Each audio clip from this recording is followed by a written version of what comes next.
Coming up on Naperville News 17, 2 crashes in 1 week as local businesses take a hit. It's back to school for the students in District 203, and some colorful quackers dive into the DuPage for an annual duck race.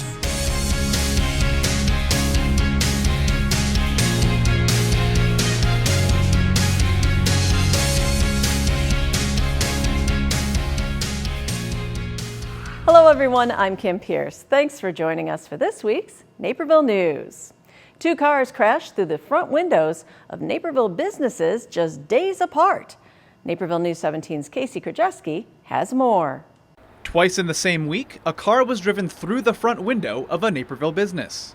On August 15th, around noon, a silver Toyota Camry drove over the curb, hit the mailbox and a pillar outside, then crashed through the front of The Boxes Etc. in the Crest Creek Square shopping center. No one was injured in the crash, and The Boxes Etc. is remaining open. We were enjoying a leisurely luncheon back, and I heard some revving of an engine, and the next thing I know is I could see it coming through the windows over there, which are not there anymore.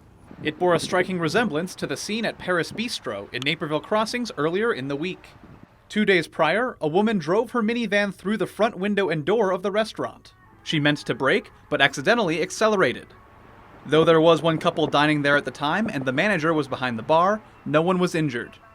Naperville police did not issue any citations, and the restaurant has since reopened. For Naperville News 17, I'm Casey Krajewski. And no citations were issued for the Boxes Etc. incident either.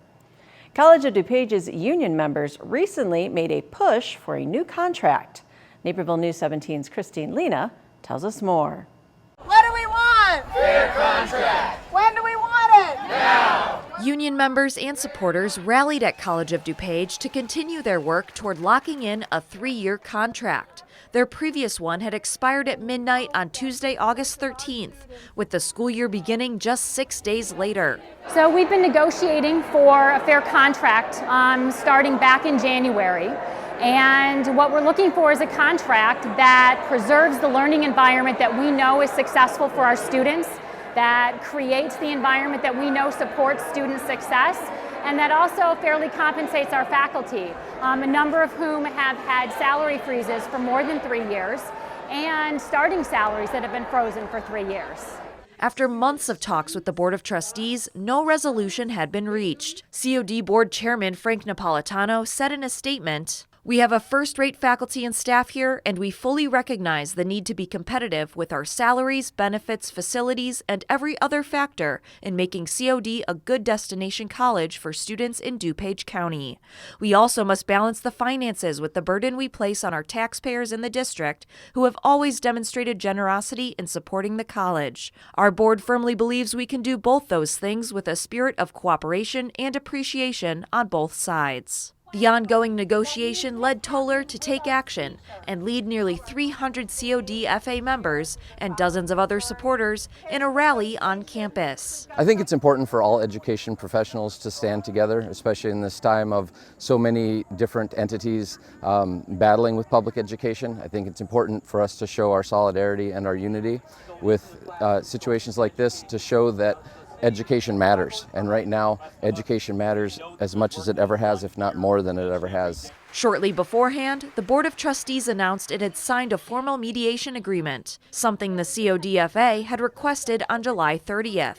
Newly sworn-in COD President Dr. Brian Caputo commented in a statement, "This is a comprehensive contract with a host of vital considerations, and we believe we are moving in the right direction with a focus on student success." With the hope to make further progress, ralliers gathered at the board's meeting afterward, even speaking at public comment about their efforts. We want to make sure that, again, and know fully, we are committed to coming back here and being with our students. We don't want to go on strike. We want to get a fair contract and return to our classrooms. The next bargaining session is on August 27th, where the CODFA's latest contract offer will be discussed. Reporting for Naperville News 17, I'm Christine Lena. Little Friends plans on moving soon, but before they do, they're offering one of their historic buildings to several local agencies. Our own Christian Canizal has the story. The Kraler mansion has been a staple in Naperville for over 100 years. However, its days could be numbered, as its owners, Little Friends, is considering a demolition. But the nonprofit has offered it for free to organizations whose mission is conservation. There is a catch. Whoever decides to take the building would have to pay to move it. We offered the campus to the Forest Preserve, the Park District, the Riverwalk, so we've formally offered the property to the city in negotiations, and it is our belief that the settlement would be the agency to potentially express an interest in that. Each agency said thanks, but no thanks, probably because of the high cost of relocating it.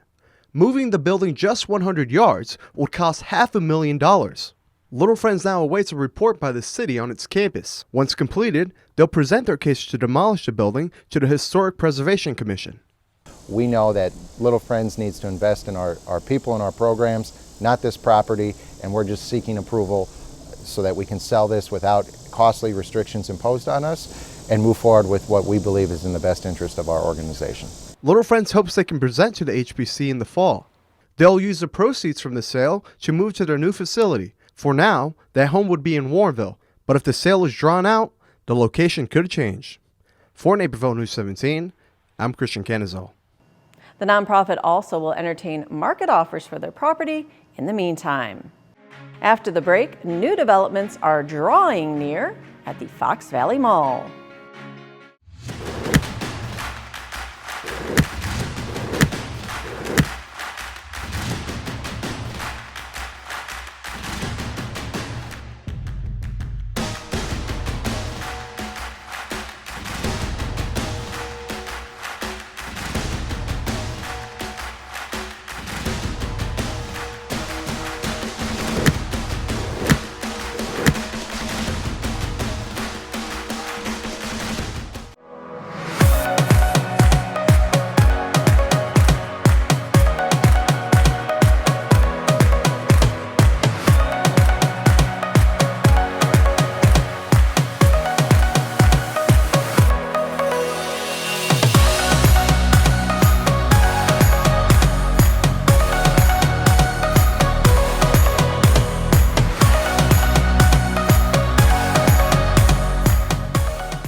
With the legalization of recreational marijuana coming on January 1st, both city and county officials are discussing the issue. Naperville News 17's Casey Krajewski tells us more. In July, Naperville City Council voted 5-4 to prepare an ordinance to opt out of the recreational sale of adult-use cannabis. At a meeting hosted by council members Patty Gustin and Kevin Coyne, who both oppose legalized pot in Naperville, DuPage County State's Attorney Robert Berlin shared his thoughts from the county's perspective. I know it's a controversial issue, but my concerns are in regards to law enforcement and the public health safety aspect of it. Though recreational marijuana will be legal statewide starting on January 1st, municipalities can opt out of the sale of it. DuPage County will have the option to opt out in regards to the unincorporated areas of the county. The other aspect is the difficulty for police in enforcing drug-related driving, especially under the influence of marijuana. We still haven't tested in court, tested the saliva test, which some departments are starting to use. So there's a big issue as far as enforcement. Council votes on whether to pass the ordinance opting out of recreational marijuana sales on August 20th. For Naperville News 17, I'm Casey Krajewski. Many of the panelists at that meeting also spoke on the issue at the July 16th Naperville City Council meeting. The Fox Valley Mall is hinting at some upcoming redevelopment through colorful wall art. Over the summer, 4 murals were commissioned by different artists, painted both inside and outside of the shopping center. Well, Fox Valley has a major development on the horizon. Prior to announcing when and what is going to happen, we wanted to start communicating the spirit of where this development is going to go. Shopping centers can no longer be the way they were 10 or 20 years ago. Although we're sitting in a 1975 era structure, what we're going to redevelop is going to be completely different. Sampson says that means focusing on community. The mall plans to add more artwork like these murals and other experiential features. We've always thought, wouldn't it be great to actually have a park inside the mall? And we're fortunate to have a huge center court that we're transforming into what we're calling Center Park. which will be a large green space, games, whimsical sculptures, and it will be anchored by an actual 2-story treehouse platform. It's one of the many projects currently in development, while the colorful art preps the community for what's to come. And you can let the Fox Valley Mall know what you think of the murals on social media using the hashtag FoxValleyArt. Premium Papa Nicholas Coffee will soon call Naperville home.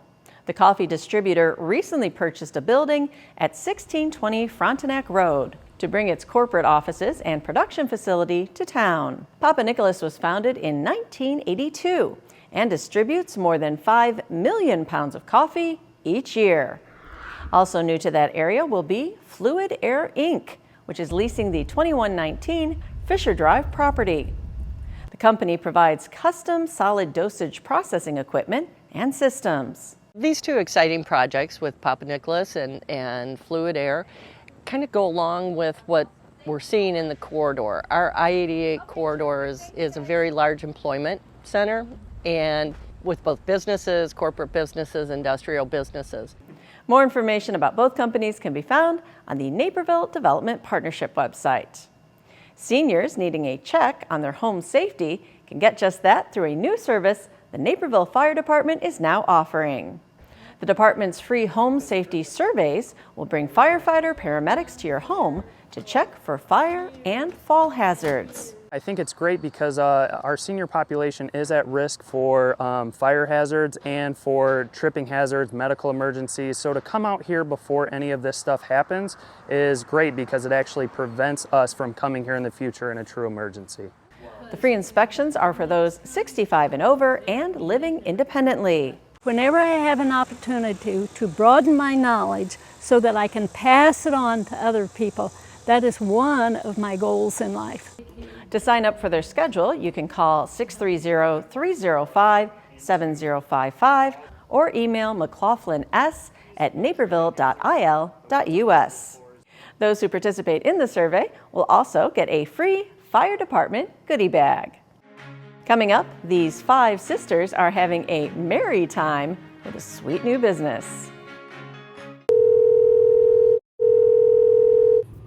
Naperville Crime Stoppers. Yes, I'd like to report some suspicious activity in my neighborhood. How does this work? Yes, thanks for calling. Your call is anonymous, and I'll not ask for your name. Instead, you'll be identified by a tip number. In a few weeks, call back with the tip number you received, and I will let you know the status of your tip. If an arrest is made, you could receive a reward up to $1,000. How do I get the reward money if you don't know who I am? Well, when you call back, we set up a time and a place to drop the money. You will be safe, and nobody will know you gave Crime Stoppers a tip. Okay, well, here's what's going on.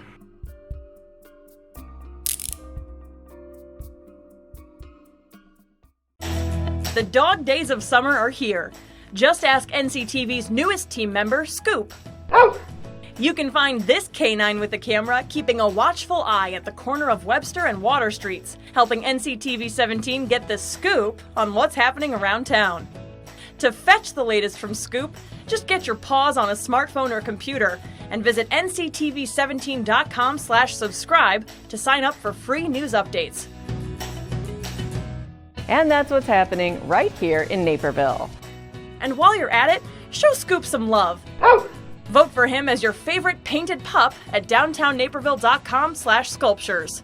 Thanks for your support and have a doggone great summer. Naperville School District 203 has kicked off the new school year. It was all smiles from parents, students, and teachers as students got back to the books. Our daughter has been excited about this since the last day of first grade. This morning we started out with a few little outfit changes, so we had to get the right outfit ready just to make sure we came to the first day of school and had the right start to the day. Scott Elementary and Kennedy Junior High welcomed returning and new students while also unveiling something new of their own. Each school has a brand new Learning Commons ready to be broken in. Scott's LC features lounge areas and an iLab, while Kennedy's has tons of space for group projects, including huddle rooms. District 204's first day of school is Monday, August 19th. And at the latest Indian Prairie District 204 board meeting, parents raised their concerns about overpopulated classrooms. Karen Darling spoke to school board officials and claimed since 2015, parents at Kendall Elementary have tried to work with the school's principal to reduce class sizes. Those issues still linger, as Darling said this year, her son's 5th grade classroom will have over 30 students. We are not pleased, considering that we live in a district that prides itself and totes the line that we are steps above other districts within the state. And so as a parent, as you can imagine, that is extremely frustrating. The average classroom size for 5th graders in 204 is 28 students. We reached out to District 203 about their average, but district officials declined to give a number, saying Naperville 203's goal is to keep class sizes below 30 when space allows. District 203 generates more local revenue than District 204, so IPSD depends more on the state for help. But Illinois has yet to fully fund them under their evidence-based funding formula. We're 80% adequately funded. In 203 is nearly 120% adequately funded.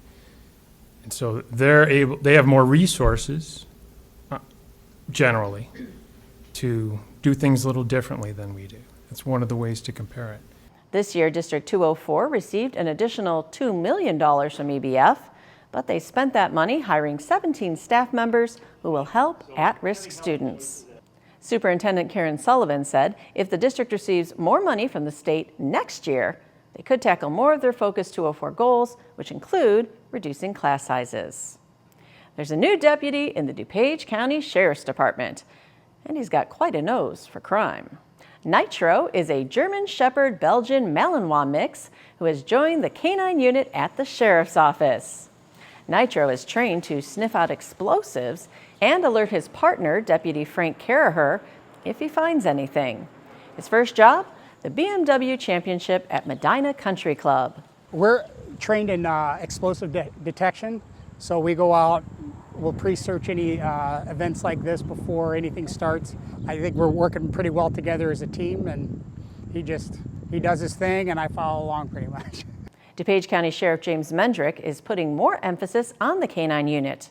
Nitro brings the canine roster up to 4 dogs, and there are plans to increase to 8 over the next few months. The reason is that canines can do a lot of things that people can't. And these dogs can sniff over 250 different permutations of explosives, gunpowder, even shell casing residue. Nitro will split his working hours between the DuPage County Courthouse, special events, and emergency calls. Kraler asked for the public not to approach or pet Nitro in the field. While Nitro is very friendly off duty, he and other police dogs are very focused while on the job.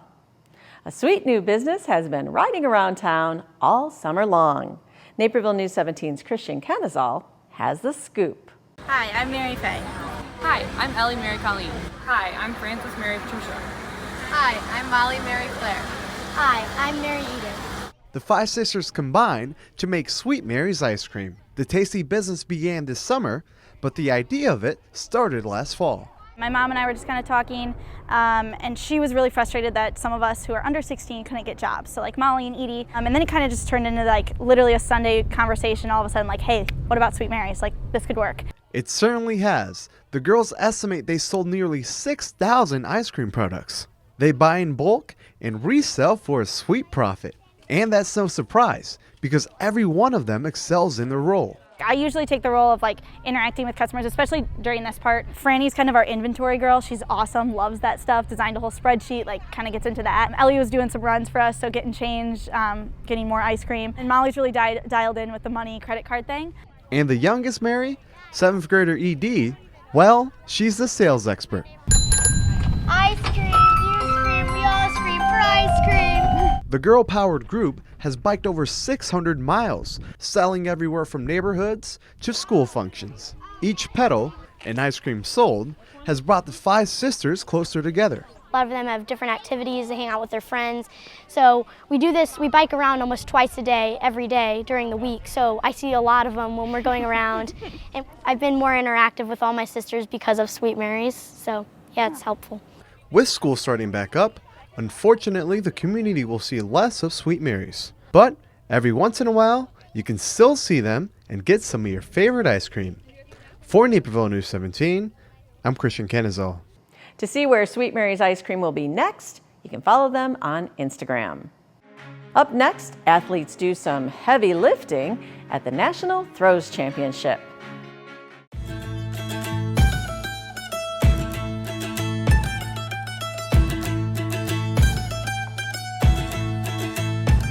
One of our core values at Red Arrow is to support the local community. We support local breweries, but we also support local charities. And each month we select a local charity to be our charity tap of the month. Every time an ounce is poured out of that tap, we donate 5 cents back to that local charity. It's a great program to really involve the local community and also local breweries as well. Thanks, Joe and Red Arrow. Yeah, cheers. Cheers.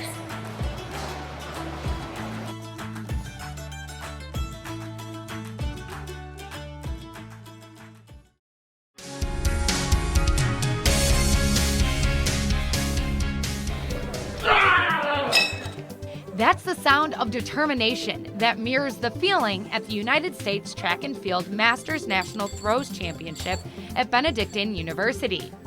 This week, the 3 events that were contested were the weight throws, which comprised of the discus, the hammer, the javelin, the shot put, and the weight. And then today was the super weight throw and the ultra weight pentathlon. Lou Breeze competes in the 70 to 79 age group. He's one of over 100 men and women ages 35 and up from all over the world who took on the challenge last weekend in Lisle to compete in one of the various throws competitions taking place this year. Competed as far south as Florida and as far north as Minnesota. So, I mean, you go all over, and throwers, basically, we stick together, men and women. The Masters program has over 10,000 active members, and while some competitors come from a collegiate background, others, like Rosalind Katz, picked up the sport later in life. I didn't start till I was 50. Some people here started in elementary school, some started in college, but because of my age, I didn't start until I was 50 because the women didn't have an opportunity when I was young. Katz's late start doesn't hurt her, though. She puts in the practice just like everyone else. On competition day, she's ready to toss with the best of them. It's the community that comes with the sport that's an added bonus to both Breeze and Katz. It's grueling because, it takes endurance as well as, proficiency. It's both. It's a lot of endurance. And all of us who are here, we just enjoy each other's company, we have a good time, and we also do physical throwing. But it's great that they follow the circuit and get out here and just, support the sport. The weights that are tossed decrease as the age increases. Breeze heaved 38 pounds in the superweight competition, which helped him finish third in his age group. And there are guys here that I don't think I'll ever beat, but I keep trying. Yeah! The determination, achievements, and camaraderie are the gold medals that stand out to these athletes. For Naperville News 17, I'm Allie Coletta. And if you have an idea for a sports story feature, you can let us know at newstips@nctv17.com. Hundreds of ducks recently descended upon the DuPage River. Plastic ducks, that is. Our own Casey Krzyzewski was there for the Riverwalk Duck Race. It was a ducky day in downtown Naperville as people lined the DuPage River for the annual Riverwalk Duck Race. Every year we love the excitement. It probably makes it all worthwhile, just seeing the excitement of the kids coming down here.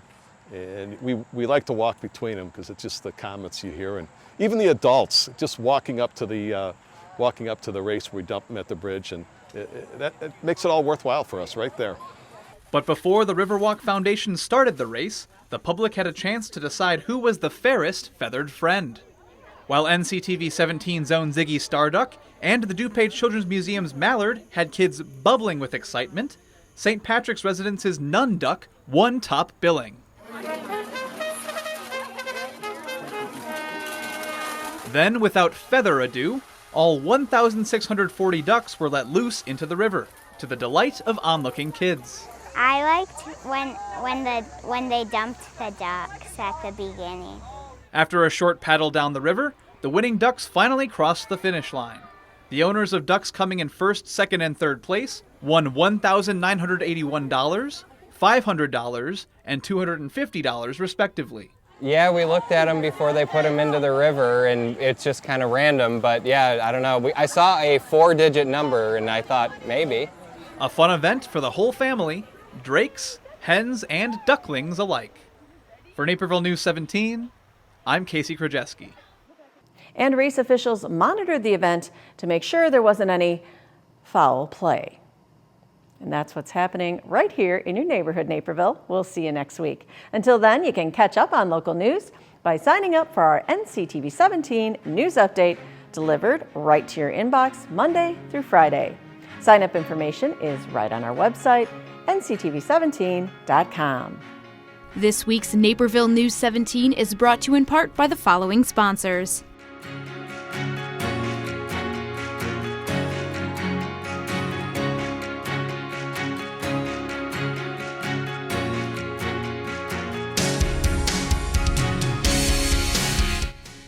This program is partially funded by a grant from the City of Naperville.